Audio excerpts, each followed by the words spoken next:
Chinese Premier Li Keqiang will travel to Tokyo for his country's first joint summit with Japan and South Korea since 2015, the clearest sign yet of improving ties between the three neighbors. The meeting was announced by China and Japan late Sunday, as Japanese Foreign Minister Taro concluded a two-day visit aimed at repairing his country's strained relationship with China. Norio Maruyama, a spokesman for the Japanese delegation, said the summit could set the stage for reciprocal visits by Prime Minister Shinzo Abe and Chinese President Xi Jinping, a trip neither leader has made since coming to power in 2012. What we are envisaging is a visit to China by Prime Minister Abe and after that a visit to Japan by President Xi Jinping, Maruyama said. A three-way summit would demonstrate not only improvement in ties between Beijing and Tokyo, but in the relationships with Seoul, as well.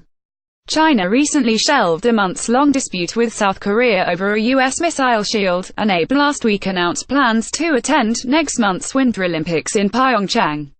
QuickTake, China's Territorial DisputesChina and Japan agreed to hold the summit as soon as possible, Kono and his Chinese counterpart, Wang Yi, said in a statement released after a 4-hour meeting Sunday. Relations between China and Japan have been frosty since a 2012 crisis over disputed islands in the East China Sea reignited long-standing suspicion between the two World War II foes. Kono, the first Japanese foreign minister to visit China since April 2016, said the two sides need to work together to deal with issues of global relevance, in particular the North Korea issue. It is important not only to discuss issues related to the two countries, but for Japan and China to stand side by side to deal with global issues, Kono said. Kono and Wang exchanged very frank views on the East China Sea and reaffirmed their commitments to denuclearizing Korean Peninsula and the need to fully implement United Nations sanctions against North Korea, Maruyama said. The two sides also discussed ways to improve the business environment and cooperation in third countries between Japan and China, he said.